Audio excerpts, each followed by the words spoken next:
सुनो नाज़रीन, प्रोग्राम आज की बात के साथ मैं हूं इम्तियाज मीर। निगरां हुकूमत ने एक दफा फिर अवाम के ऊपर पेट्रोल बम गिरा दिया। 26 रुपए, बहुत बड़ा एक पर लीटर पे जो है ना कीमत बढ़ाई गई है। अब तकरीबन 331 रुपए का पर लीटर हो गया। इस गवर्नमेंट को आते हुए निगरान गवर्नमेंट में भी तकरीबन 50 रुपए से ज्यादा पेट्रोल बढ़ चुका है। और मुल्क के अंदर इलेक्शन की बातें हो रही हैं और इलेक्शन से पहले यानी कि कुछ डिलिमिटेशन, वोटर लिस्टिंग, काफ़ी चीज़ें पीपल्स पार्टी ये कह रही कि आइन के तहत इलेक्शन होने चाहिए। आसिफ अली जरदारी साहब ने कहा था कि पहले मईशत, उसके बाद सियासत होनी चाहिए। मियाँ साहब की वापसी यानी कानूनी टीम ने कह दिया है कि मियां साहब वापस जा सकते हैं। बिलावल साहब ने कहा कि 2013 में जिस तरह पंजाब से हमें निकाला गया, जनरल शुजा पाशा साहब ने, चौधरी इफ्तिखार अहमद ने और एक सियासी जमात ने यानी कि नून लीग की तरफ इशारा है। 16 महीने एक साथ थे। अगर पीपल्स पार्टी साथ नहीं देती तो शहबाज शरीफ भी वजीर आजम नहीं बनते। मुझे ज्वाइन किया है सदानिया साहब, पाकिस्तान पीपल्स पार्टी से उनका ताल्लुक, मैं आपको वेलकम करता हूं। मुझे टेलीफोन लाइन पे ज्वाइन किया है डॉक्टर सफदर अब्बासी साहब, जीडीए की मरकजी क़यादत हैं, सेनेटर रह चुके हैं, सेक्रेटरी जनरल हैं। डॉक्टर साहब, मैं आपको वेलकम करता हूं अपने शो में। Thank you very much. Sir, petrol का इजाफा अचानक अवाम के ऊपर, इतनी महंगाई, बेरोजगारी, क्या कहेंगे? देखिए मीर साहब, इसके ऊपर तो मेरे ख्याल में कहने के लिए किसी के पास भी कोई अल्फाज नहीं है कि जिस तरह लोगों को पहले ही बेरोजगारी और महंगाई की वजह से लोग मर रहे थे और एक आईसीयू में पड़े हुए थे, ऊपर से इतने पेट्रोल प्राइसेस। मैं तो आज देख रहा था कि सड़कों पे गाड़ियां भी कम हुई हैं और ये सारी इस चीज़ की निशानी है कि हमारा मुल्क अनफॉर्चुनेटली बहुत मुश्किल तरीन हालात से गुजरा है। और बिलखुसूस में आज बहुत सारे लोगों से हमारी बात हुई, उन्होंने कहा कि जी गरीब को तो बिल्कुल मार दिया, बिल्कुल ना, इसके ऊपर कोई पॉलिटिक्स नहीं हो सकती, कोई आप इसके ऊपर कोई अपने आर्गुमेंट कर ही नहीं सकते कि पाकिस्तान के अंदर जिस तरह के पाकिस्तान के लोग, पाकिस्तान के चारों सूबे, गिलगित बल्तिस्तान, फाटा और आज़ाद कश्मीर के लोग जिस अजाब से गुजर रहे, मेरे ख्याल में पाकिस्तान की तमाम पॉलिटिकल लीडरशिप को, तमाम जो स्टेक होल्डर हैं, उन सबको मिलके ये सोचना है कि हमें इस मुल्क को चलाना भी है या नहीं चलाना, और चलाना है तो कैसे चलाना है। जब आप 70-80% लोगों को अजाब में डाल के उनको उनकी जिंदगी की तमाम जो फैसिलिटीज हैं उसको छीन के कैसे इस मुल्क को आगे लेके जा सकते हैं। मैं एक आम आदमी की बात कर रहा हूं कि एक आम आदमी जिस तरह इस मुल्क से मायूस है और जिस तरह रियासत उसके साथ कर रही है और पाकिस्तान की जो हुकूमतें वो उसके साथ कर रही हैं, ये बड़ा अनफॉर्चुनेट है। आप उन लोगों से मीर साहब कैसे क्लेम कर सकते हैं कि वो अपने आप को एक प्राउडली फील करें कि हम पाकिस्तानी हैं और हमें भी इस मुल्क को इस जो आइन के अंदर जो दर्ज किया गया था कि रियासत होगी माँ के जैसी, हर बच्चे से प्यार करेगी, आज लोग पूछ रहे हैं कि वो रियासत कहाँ पे है जो हमारी तरह पूछ भी नहीं रही है। तो ये बहुत अनफॉर्चुनेट है। इसके ऊपर कोई पॉलिटिक्स नहीं होनी चाहिए। मेरे ख्याल में पाकिस्तान की पॉलिटिकल लीडरशिप को मिलकर बैठ के इसके ऊपर कोई ना कोई हल निकालना चाहिए। डॉक्टर साहब, मैं आपकी तरफ आऊंगा। डॉक्टर साहब, गरीब किस तरह, मिडिल क्लास का बंदा किस तरह बजट बनाए? पेट्रोल जिस तरह 26 रुपए पर लीटर बढ़ा है और डीजल तकरीबन 17 रुपए, क्या कहेंगे?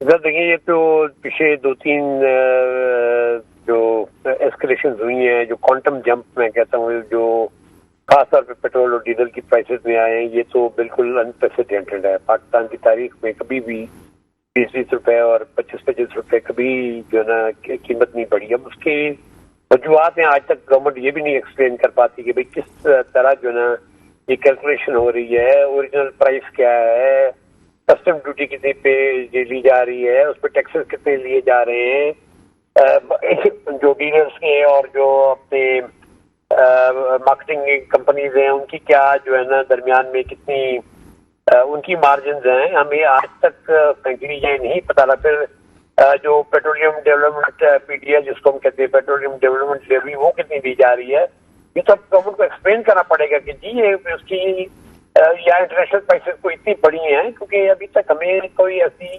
चेंज गुज़श्ता 15 दिन से नजर नहीं आई कि जिसके मुताबिक हम कहें कि जी इस तरीका का क्वांटम जंप लगा के आप हर चीज को जो फिर आप एक्सप्रेशन में डाल देते हैं, फिर आपकी इंफ्रास्ट्रक्चर बढ़ जाती है, कीमतें बढ़ जाती हैं, और वो यकीनन सब पाकिस्तान के अवाम किसी सूरत में जो है ये बर्दाश्त करने को तैयार नहीं है और न बर्दाश्त कर पाएंगे। अगर वो उनको बेचारे कुछ नहीं कह पा रहे, सड़कों पे नहीं आ पा रहे, तो उसका मतलब ये नहीं है कि जी उनकी जो दिलों के अंदर है या जो उनकी जो सख्त हालत है या कैफियत है वो कोई अच्छी है। वो एक बहुत ही इस वक्त जो है एक अज़ार से गुजर रहे हैं। खासकर लोअर क्लास तो बिल्कुल ही अपनी जगह खत्म हो चुकी है, लेकिन अब मिडिल क्लास एरोड होना शुरू हो गई है पाकिस्तान की।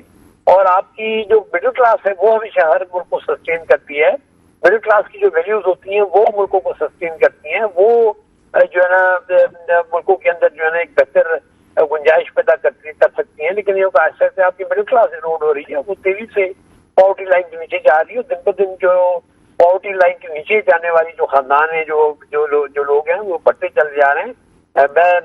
मुझे बिल्कुल समझ नहीं आ रही कि इस वक्त हम किस अंदाज में इस चीज को कंडेम करें और क्या रिलीफ की तवक्को करें, क्योंकि वो बिल्कुल आगे से जो है ना सपाट चेहरे बैठे हैं जिनके पास कोई जवाब नहीं है कि उन्होंने क्या करना है और क्या नहीं करना। और गुज़िश्ता जो बिजली के बिलों के बाद जो बहरहाल हुआ है उस पर भी केटगर गवर्नमेंट बिल्कुल खामोश है। अब इसमें तवातर से मैं समझता हूँ जितनी भी गवर्नमेंट आई है सबको उनको अपना अपना ब्लेम जो है लेना पड़ेगा और अपना ब्लेम शेयर करना पड़ेगा। और लोगों को ये बताने की अब जरूरत है कि जी किस तरीके से हम लोग सर्वाइव करेंगे आने वाले दिनों में, मुल्क किस तरह सर्वाइव करेगा, कौम किस तरह सर्वाइव करेगी, वरना तो लोग तो यहाँ भूख और नंग का शिकार हो जाएंगे। बिल्कुल। और डॉक्टर साहब आपको खुद पता है कि मियां साहब को यानी कि जिस तरह कहा गया है उनके जो है एडवाइजर्स हैं, जो कानूनी एडवाइजर्स हैं, उन्होंने कह दिया है कि आप वापस जा सकते हैं, यानी कि मियां साहब वापस आ रहे हैं एक तरफ है। दूसरी तरफ वो अहम तरामीम जो नेब के हवाले से थे उसको कलअदम करार दी गई। जाते जाते जो है बंदयाल साहब जो है ना ये चीज करके गए हैं। इलेक्शन की तैयारी भी हो रही है। जिस तरह बिलावल साहब ने नून लीग को लताड़ा है कि 2013 में जिस तरह पीपल्स पार्टी को पंजाब के अंदर से निकाला गया, इससे ये नून लीग मिलके क्या कहेंगे डॉक्टर साहब? देखिए, सबसे पहले 2013 के अंदर मैं थोड़ी सी बिलावल साहब के साथ माधव के साथ जो ना उनकी खिदमत में अर्ज करूंगा कि पार्टी की क़ियादत ने पंजाब के अंदर वैसे ही एब्डिकेट कर दिया था। पंजाब को आपने 2008 की जो गवर्नमेंट थी उसमें PMLN के साथ गवर्नमेंट में रह के पंजाब के अंदर आपने अपनी क्रेडिबिलिटी और अपनी पॉपुलैरिटी को खुद एरोड किया। उसमें कोई जब जो एक कॉलिशन गवर्नमेंट बनी थी सेंटर में और फिर पंजाब के अंदर, उसके अंदर PMLN ने ज्वाइन किया था फेडरल गवर्नमेंट को और पीपल्स पार्टी ने ज्वाइन किया था PMLN की गवर्नमेंट को। और उसके अंदर जो है ना जब वो निकल गए, उन्होंने छोड़ दिया आपकी गवर्नमेंट को, उसके बाद आप क्यों बैठे रहे उनकी पंजाब गवर्नमेंट पे? वो बारहा आपको कहते रहे कि आप पंजाब गवर्नमेंट से निकले, लेकिन आप लोगों ने निकलना गवारा नहीं किया। आपने 2 या 3 मिनिस्ट्रियां लेकर आप उनके साथ वहां बैठे रहे। उसका एक नेगेटिव इफेक्ट पड़ा है। नेगेटिव इफेक्ट ये पड़ा कि पार्टी की जो वो क्रेडिबिलिटी थी ऑपोजिशन जमात की, वो खत्म होती चली गई कि जी आप ऑपोजिशन में तो नहीं, आप तो गवर्नमेंट में बैठे, ऊपर भी और पंजाब में भी। तो उससे जो है ये हुआ कि वो जो ऑपोजिशन का वोट था उसको एक मौका मिल गया अपने PTI को और खान साहब को कि जी वो अपनी पॉपुलैरिटी को जो ना सामने ला सके और अपनी जो है ना जो उनकी जो पोजीशन थी उसको वादे कर सके। इस सारे अमल ने मैं समझता हूँ कि अपने पार्टी की जो क्रेडिबिलिटी थी वो एरोड की पंजाब के अंदर, जिसकी वजह से ये आपका जो रिजल्ट आया 2013 का है उसमें जहाँ पे ठीक है RO इलेक्शन की जगह था वो भी कंसिडर किया जा सकता है। लेकिन मैं समझता हूँ कि पार्टी की अपनी पॉलिसीज ने भी जो है ना पंजाब के अंदर सिचुएशन को खराब किया 2013 के अंदर। रहा साल मियाँ साहब का, तो मियाँ साहब बिल्कुल खुद मुख्तार हैं। वो गए थे खुद ही गए थे, अब वो वापस आएंगे तो उनको बिल्कुल आना चाहिए, ये मुल्क उनका है। लेकिन उनके लिए काफी प्रॉब्लम्स भी है। मेरी नजर में सबसे बड़ा जो अब क्रेडिबिलिटी का इशू आना है वो चीफ जस्टिस साहब का अपना आना है, क्योंकि चीफ जस्टिस साहब ने जो स्टैंड लिया है गुज़िश्ता चीफ जस्टिस साहब के दौर में, अब वो उनको जस्टिफाई करना पड़ेगा कि जी वो किस तरह मामला को हल करना चाहते हैं। क्या वो इन सारे इश्यूज के ऊपर फुल कोर्ट बनाएंगे, क्या वो भी फिर जो लिमिटेड बेंचेस बनाएंगे और किस तरह के बेंचेस बनाएंगे? क्योंकि उन्होंने एक बड़ी जो क्रेडिबल एक स्टांस ली हुई थी फुल कोर्ट बनाने की और लार्जर बेंचेस बनाने की, अब उनका टेस्ट शुरू हो रहा है। अब बंदयाल साहब तारीख के हिस्से में चले गए, जो कुछ उन्होंने किया उसमें क्रिटिसाइज भी हो सकता है, उसमें काफी सारी जो है ना उन पे जो है ना उनको क्रेडिट भी दिए जा सकते हैं। लेकिन अब जब चीफ जस्टिस साहब जो आ रहे हैं, ज़ाहिर क्योंकि मियां साहब के कुछ केसेस अब डिपेंड करते हैं कोर्ट्स के अंदर, चाहे वो इस्लामाबाद हाई कोर्ट हो या फिर जो है ना सुप्रीम कोर्ट ऑफ पाकिस्तान हो, वही उनको फिर अल्टीमेटली लीव दे सकता है। लेकिन अब जहाँ पे पीछे क्योंकि सारे के सारे इतने ज्यादा पोलिटिसाइज मामले हो गए हमारे सुप्रीम कोर्ट के अंदर कि अब जो चीफ जस्टिस आ रहे हैं उनको अपनी क्रेडिबिलिटी साबित करनी पड़ेगी कि जी वो इंसाफ की बेमबनी फैसले कर रहे हैं और वो क्या तब्दीली लेके आते हैं कोर्ट के सिस्टम में या बेंचेस बनाने में, जो कि बंदियाल साहब नहीं कर पाए। सही, टेलीफोन लाइन पर है सरदार साहब। आपकी तरफ दो चीजें अहम, एक तो आपको पता है जिस तरह की तनकीद शुरू हुई है, नून लीग जिस तरह तनकीद की जा रही है कि पीपल्स पार्टी की कोई कारकर्दगी नहीं, सिफर रही, और पीपल्स पार्टी ने भी कहा 2013 में हमारे साथ जो हुआ वो आपके सामने, बिलावल साहब ने खुल के इस चीज, और दूसरा तरामीम जो थी, नेब तरामीम, वो कलअदम करार दी गई। इसका सियासत के ऊपर क्या असरात होंगे?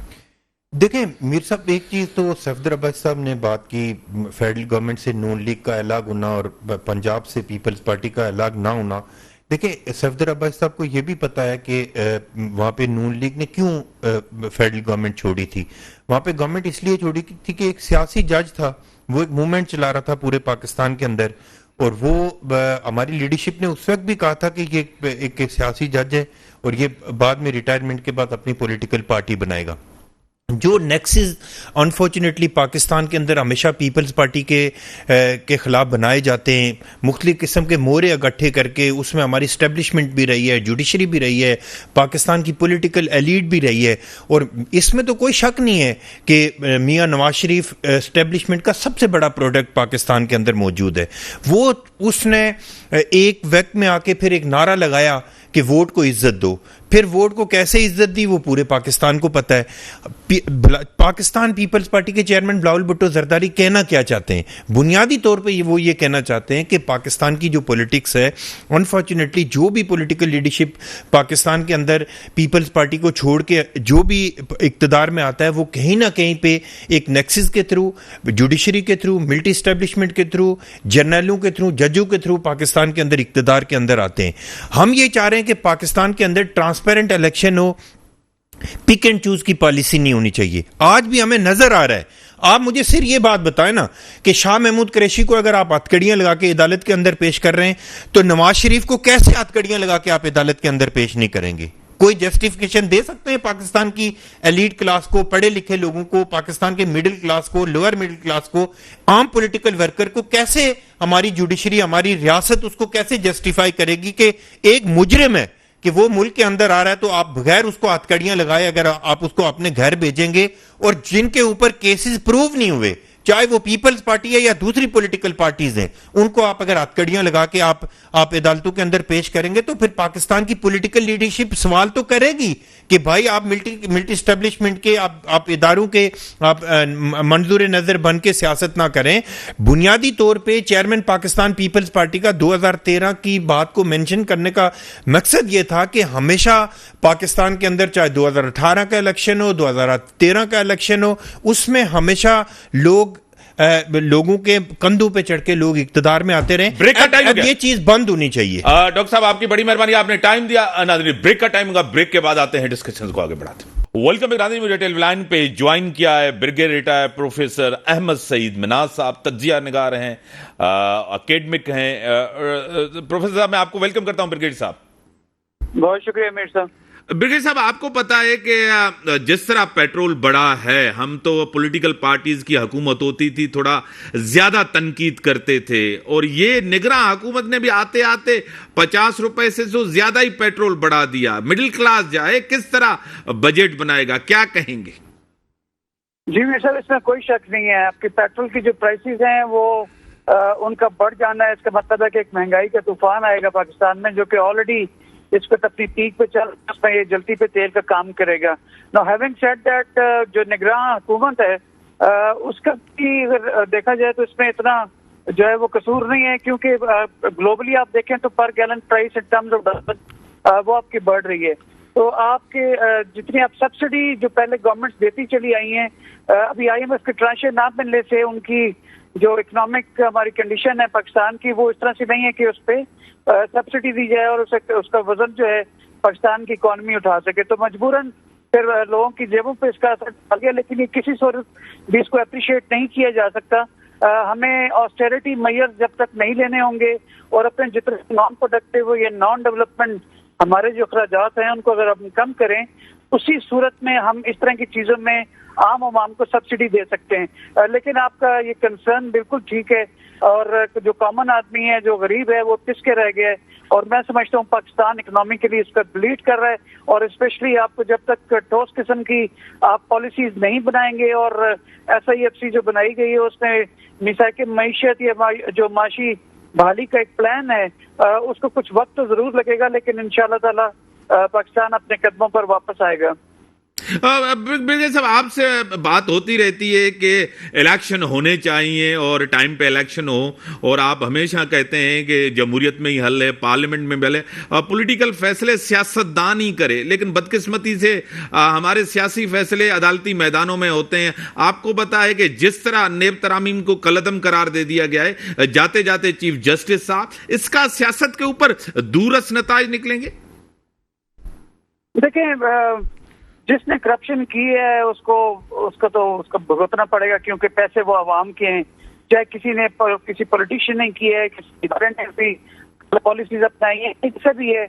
लेकिन इसका दूरअसर नताइज जो है मेरे ख्याल में वो पॉजिटिव होंगे, क्योंकि जब तक आप डिटेरेंस पैदा नहीं करेंगे और लॉ ऐसे लोगों का कलाकमा नहीं करेगा जो पाकिस्तान के जो पैसे हैं उनको आप लूटें या मनी लॉन्ड्रिंग में इन्वॉल्व हों, या आप इस तरह के करें जिसमें किक बैक से इन्वॉल्व हों, तो उसके लिहाज से देखा जाए तो फैसला तो ठीक है।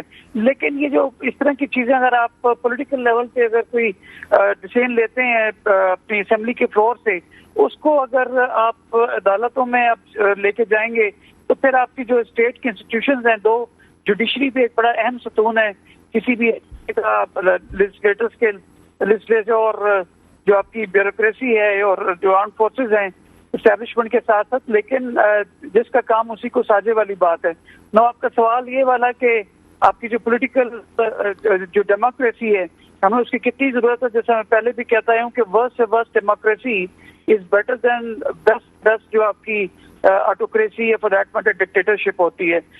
लेकिन इसका आपको बगैर किसी पॉलिटिकल उसके वजन को रखते हुए सामने और आप पॉपुलर डिसीजन लें जो कि लिमिटेशन होती हैं पॉलिटिशियंस की, तो मेरे ख्याल में टेक्नोक्रेट्स की जो इस वक्त गवर्नमेंट है, जो कि इस वक्त निगरान हुकूमत भी है, टेक्नोक्रेट शामिल हैं, तो मैं समझता हूँ कि इस तरह के फैसले जो हैं वो आप टेक्नोक्रेट्स ही ले सकते हैं जिनको वोट की शायद जरूरत नहीं होती, पाकिस्तान की बेहतरी के लिए जरूर होते हैं। तो थोड़ा सा है, डाइसी है, पैराडॉक्स है कि भी इलेक्शन होने चाहिए, क्या निगरान हुकूमत को थोड़ा सा और रिले करके आप ठोस फैसले कर सकेंगे जिसमें पॉलिटिकल स्ट्रिंग्स अटैच ना हो। लेकिन ये है पैराडॉक्स, करते हैं तो तब भी ठीक जो है वो इनकी निगरान हुकूमत की अगर ड्यूरेशन को बढ़ाते हैं वो भी बेहतर नहीं है, और अगर फौरन आप पॉलिटिकल उसमें जाते हैं तो उस लिहाज से भी वो ठीक नहीं है।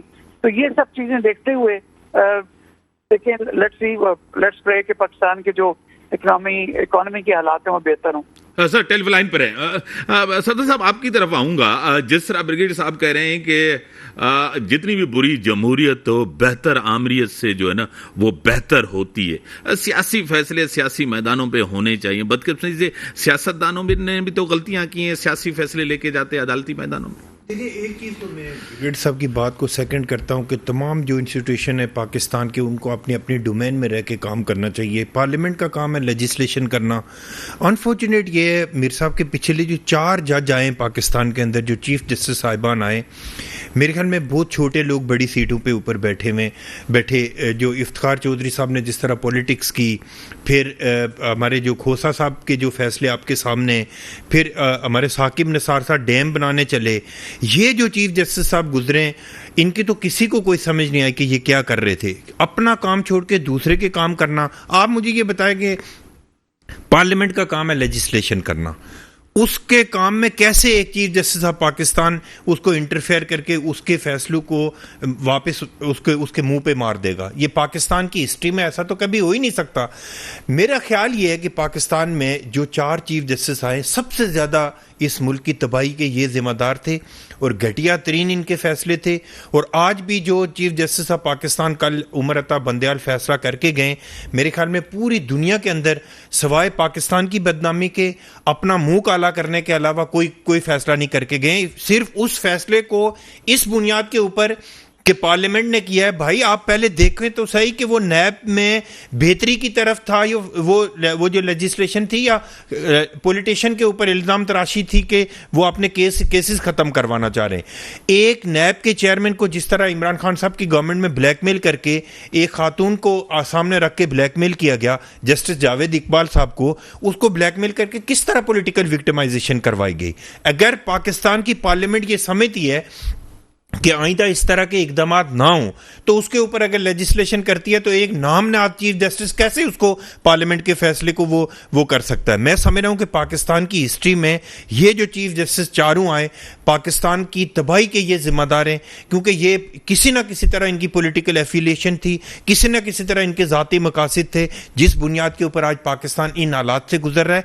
अब के जो चीफ जस्टिस ऑफ पाकिस्तान है, मैं उनसे, उनकी हिस्ट्री भी ऐसी है और मैं उम्मीद करता हूं कि वो पाकिस्तान के अंदर जो उनका मैंडेट है, जो जुडिशरी का डोमेन है, उसके अंदर रह के काम करेंगे, बाकी इदारों के अंदर इंटरफेरेंस नहीं करेंगे। जब एक chief justice of Pakistan parliament के अंदर इंटरफेरेंस करेगा तो फिर जुडिशरी के ऊपर भी कोई ना कोई इदारा उसी तरह से आके इंटरफेरेंस करता है, क्योंकि जिन दोस्तों के दिलों के अंदर चोर होता है, उन्हीं को दूसरे इदारे उनको भी उसी तरह इंटरफेरेंस करते हैं और ब्लैकमेल करते हैं। ये सारी चीजें बंद होनी चाहिए, फ्री एंड फेयर इलेक्शन हो। जो सियासतदानों का काम है वो सियासतदान करें, जो जुडिशरी का काम है, जो मिलिट्री एस्टेब्लिशमेंट का काम है, जो सिविल ब्यूरोक्रेसी का काम है, वो सारे अपना अपना काम करें ताकि ये मुल्क आगे जा सके। ब्रिगेडियर साहब, हर किसी की अपनी डोमेन है, डोमेन में रहकर काम किया जाए। जिस तरह डोमेन में रहकर जिन्होंने काम नहीं किया, वो मुल्क रियासत के लिए नुकसानकार रहा है, क्या कहेंगे ब्रिगेडियर साहब? देखिए, जैसे कि मेरे फादर दोस्त कह रहे थे, ठीक है, उनका अपना एक पॉइंट ऑफ व्यू है, लेकिन मेरे ख्याल में जो स्टेट के जितने भी ऑर्गन्स होते हैं उसमें जुडिशरी को बड़ा जो है वो सुप्रीम होना चाहिए। ऑफ कोर्स पार्लियामेंट से ऊपर कोई भी नहीं है, लेकिन जब तक आप लॉ की जो है वो प्रिवेल नहीं करेगा और तमाम लोगों के लिए एक लॉ नहीं होगा, या इस तरह की चीजें जिसमें से एक शायबा आता हो कि शायद ये बाइस्ड कोई डिसीजन है या किसी एक मकसद के तहत ये जिस तरह भी नैब के सिलसिले में भी चीजें हो रही थी, इस तरह का इंप्रेशन अगर मिलेगा तो फिर वो गॉसिप तो बनेगी और फिर लोग उसको रेफर भी करेंगे कोर्ट्स के अंदर। तो उसका स्ट्रांग होना इंतहाई जरूरी है। अब वो जिस तरह के अगर कोई पर्सनल किसी की कोई लिमिटेशन हैं, जाके दोस्त कह रहे हैं, उस सिलसिले में कमेंट करना मुनासिब नहीं समझता, क्योंकि मैं समझता हूँ जितने इदारों के सरबराह होते हैं वो अपने तय शायद सही फैसले कर रहे होते हैं और हमारी नॉलेज के अंदर वो तमाम बैकग्राउंड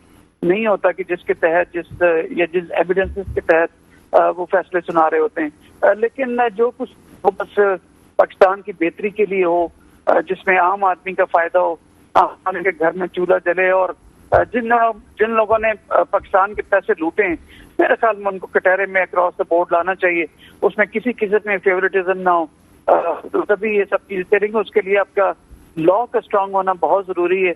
वो लॉ उस वक्त स्ट्रांग होगा जब आप अच्छे फैसले करेंगे, पॉपुलर फैसले करने के बजाय अगर मुश्किल फैसले भी करने पड़े, बल्कि होना तो यही चाहिए। पॉपुलर फैसले क्या होते हैं?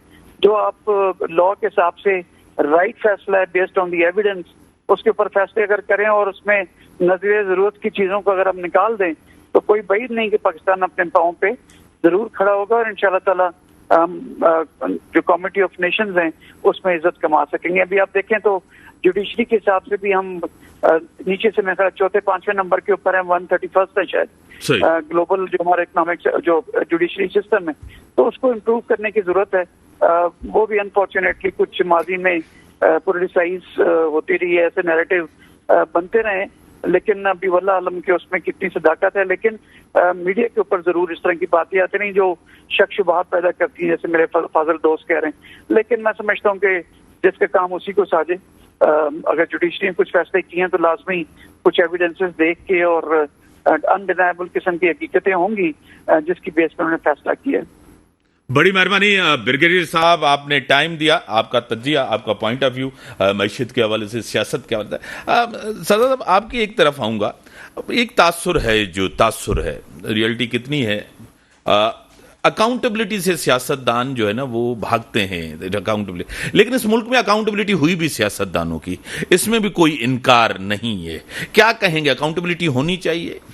देखें मीर साहब, पाकिस्तान पीपल्स पार्टी बुनियादी तौर पे अकाउंटेबिलिटी के कभी खिलाफ नहीं रही, और हमने पाकिस्तान की हिस्ट्री में जितना पाकिस्तान पीपल्स पार्टी को विक्टिमाइज़ किया गया नैब के थ्रू, चाहे सैफुर रहमान का एहतसाब था जो नवाज शरीफ साहब ने पीपल्स पार्टी के खिलाफ बाकायदा एक कैंपेन लॉन्च की, फिर उसके बाद जनरल परवेज़ मुशर्रफ ने नैब को बना के पीपल्स पार्टी को जिस तरह विक्टिमाइज़ किया गया, हमारी तमाम पॉलिटिकल लीडरशिप, आसिफ अली जरदारी साहब ने 12 साल जेल काटी, दोनों फार्मर प्राइम मिनिस्टर अदालतों के सामने, इवन के यहां तक भी किया गया कि पाकिस्तान पीपल्स पार्टी के चेयरमैन बिलावल भुट्टो जरदारी एक दिन के लिए भी कोई उस वक्त ऑफिस होल्डर नहीं थे, उनको भी इन केसों के अंदर इन्वॉल्व करने की कोशिश की गई। आपको याद होगा कि पाकिस्तान पीपल्स पार्टी खवातीन विंग की प्रेसिडेंट अद्दी फरियाल तालपुर साहबा का 1.5 करोड़ रुपए की एक अकाउंट से दूसरे अकाउंट में, अपने अकाउंट से दूसरे अकाउंट में ट्रांजैक्शन के ऊपर किस तरह बदतरीन तशद्दुद का निशाना बनाया गया, और रात को 12 बजे उनको हॉस्पिटल से उठा के जेल के अंदर लेके जाया गया।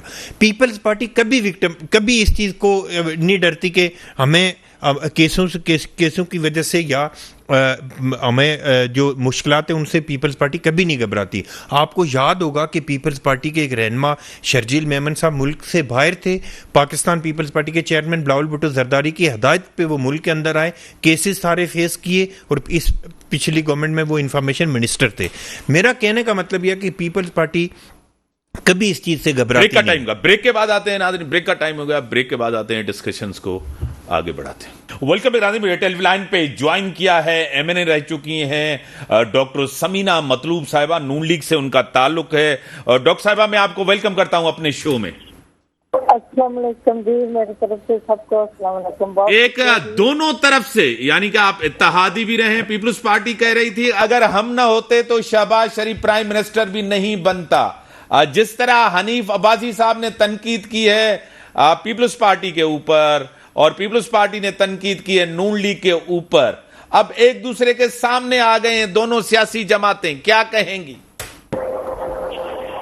बिस्मिल्लाहिर्रहमानिर्रहीम। देखिए जी, वो जब हमारा इकट्ठा टाइम था वो हमने बड़ा मिलजुल के गुजारा, वो मुश्किल और टफ टाइम था, वो बड़े इत्तेफाक से गुजारा। सही। इसके बाद तय तो यही था कि हर पार्टी ने अपना अपना इलेक्शन करना है और अपने अपने उसके मुताबिक लड़ना है जो उनकी पार्टी का मंसूर होगा। सही। और जब वो इलेक्शन लड़ने के लिए पार्टियां मैदान में उतर आती हैं अपने मंसूर के मुताबिक, अपनी सोच के मुताबिक, तो अपना वोट बैंक बढ़ाने के लिए दूसरी पार्टी को तो कुछ कहना तो होता ही है, तो इसलिए वो कह रहे हैं।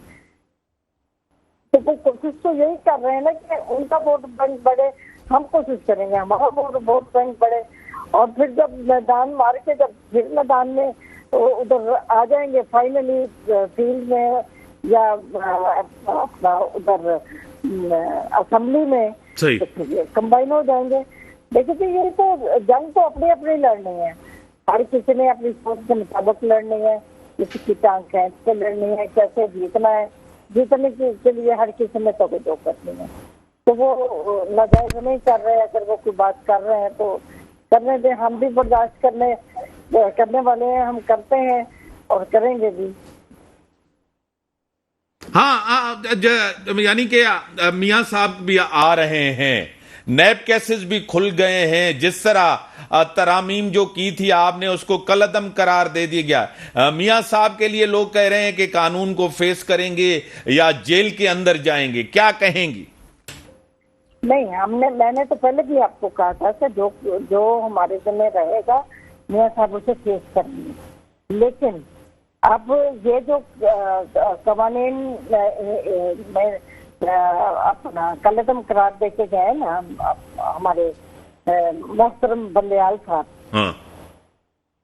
वो अपनी तरफ से वो बहुत मार्का मारते गए हैं, लेकिन वो बहुत सारा ओवरऑल बहुत सारा नुकसान करके गए हैं। ये तरमीम हमारी सारी की सारी नहीं थी, ये ज्यादा पीटीआई ने जो तरमीम 21 में की थी और 21 और 22 में की थी, ये वो तरमीम थी जो बलियाल साहब ने इन्हें फिर दोबारा कलअदम करार दे दिया। मैं आपको बताती हूँ, हमारा मकसद देखे जी, हमने तो 90 दिन की सजा थी, वो 2 वीक की थी, ऐसे ही है ना? सही। और फिर ये सजा बिला मकसद मफरूजों के बेसिस पे 90 दिन के लिए ये उठा के ले जाते थे। अब उस वक्त आपको हाथ हमने जो अमेंडमेंट दी, उस वक्त हाथ उन्होंने डालना था जब केस एस्टेब्लिश हो जाना था। अब आप मुझे ये बताएं, अब केस एस्टेब्लिश हुए बगैर आप बंदे को अंदर धक्का दे देते हैं कि ना वो जहनी तौर पे वो नॉर्मल रहता है, ना उनकी फैमिलियां नॉर्मल रहती है। क्या हम ये एहतसाब करते हैं या लोगों को मारने का तरीका करते हैं या लोगों को जलीलो ख्वार करते हैं? हमारी मईशत पे इसका नेगेटिव इम्पैक्ट था, जो ये हमने लैब को बहुत पावर दी हुई थी। हमारे इन्वेस्टर, इंटरनल इन्वेस्टर और एक्सटर्नल इन्वेस्टर खत्म हो गया था।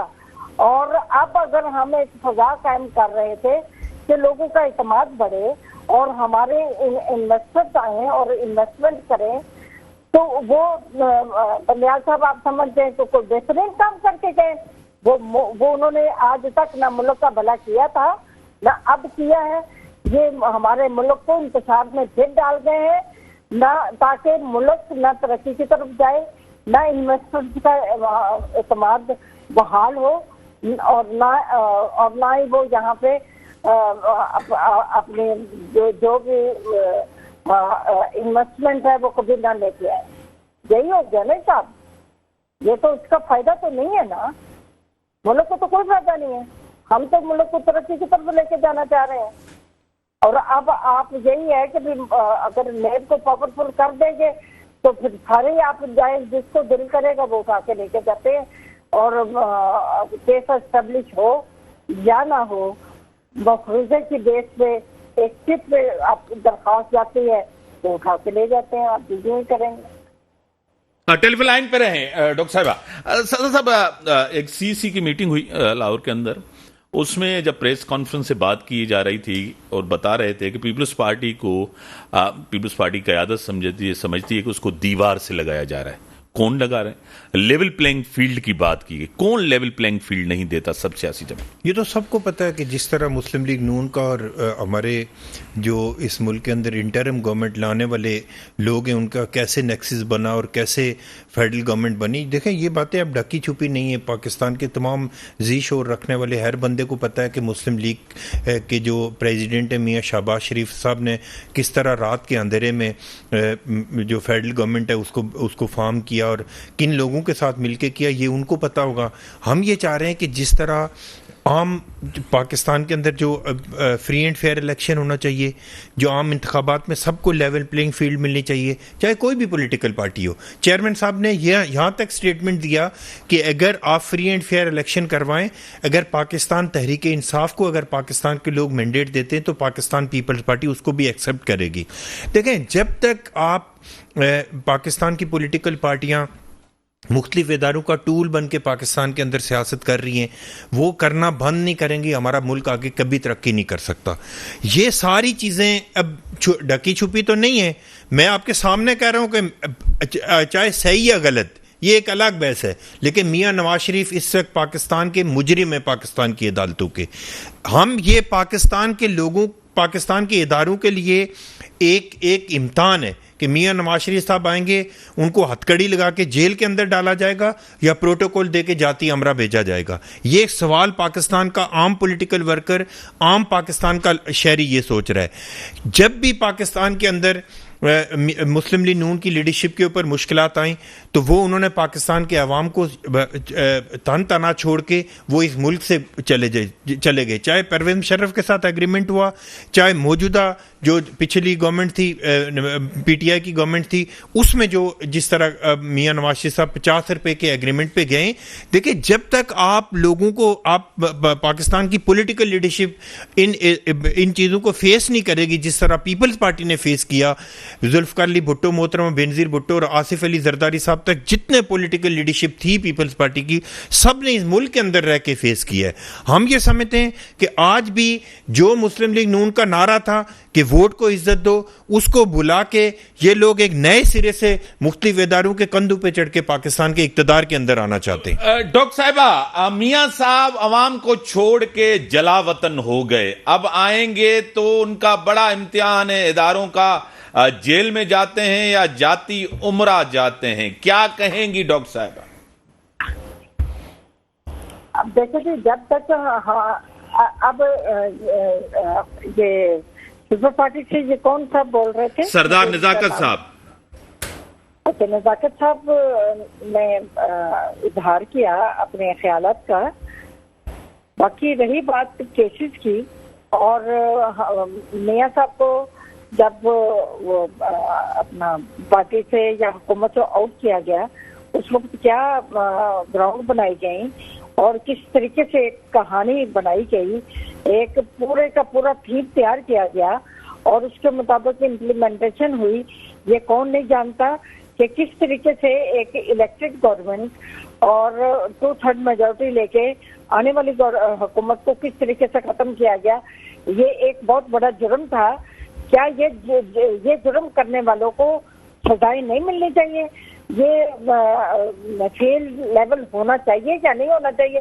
हम तो चाहते हैं कि उनको सबको कटहरे में लाया जाए जिन लोगों ने एक चलती हुई और मुल्क को तरक्की याफ्ता बनाती हुई हुकूमत को खत्म किया गया और केस बनाए गए।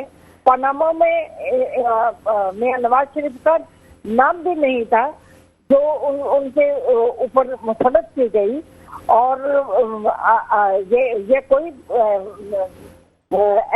बात नहीं है कि जिसमें हम लोग एतराज उठाएं।